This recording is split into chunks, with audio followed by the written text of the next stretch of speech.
This is one of my favorite examples that did a really good job with their photos, but they didn't actually spend that much money getting them done.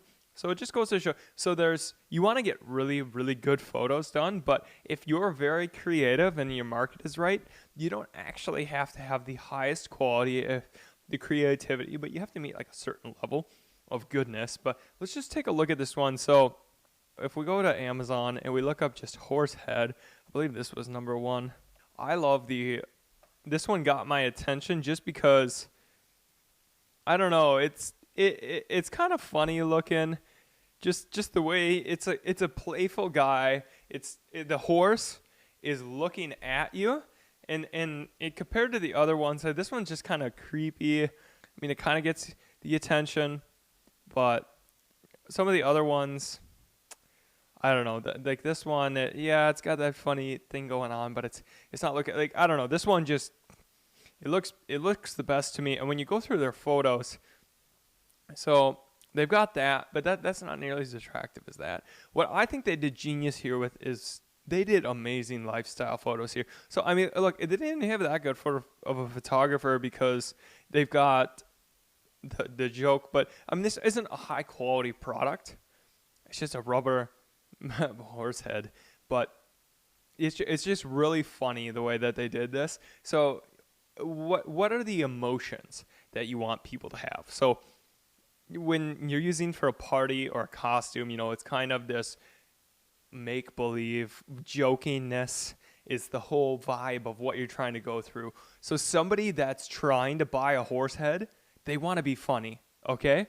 So if you can give them the feeling of being of just like humor or being funny in the listing, they're going to buy because that's the feeling that they want to elicit in other people.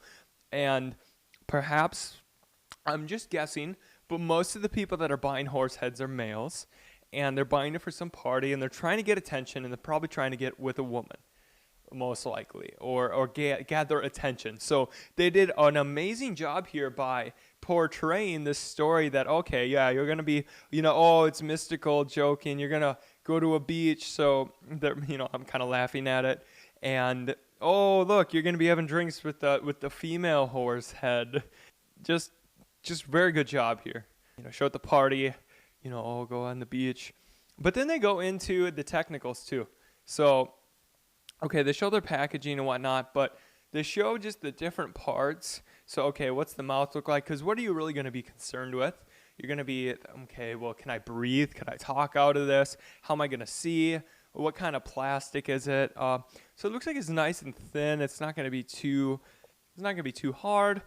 And then, okay, so what they do then is, this is a nice technique. So other ones, there were complaints about the smell, or that it wasn't, the horse head would get deformed because of the packaging. So they point out those flaws and just go and show, oh, look, we have nice horse head. And then they just, the dark, the gray, the really shitty, deformed horse head from other people. So I think this is because, they could take more time and make a better listing. But I think this is a general pretty good start from product photography standpoint. And I also like this where you show multiple features in a photo so that people are able to dissect and really get more points across in a single photo. Give this a thumbs up.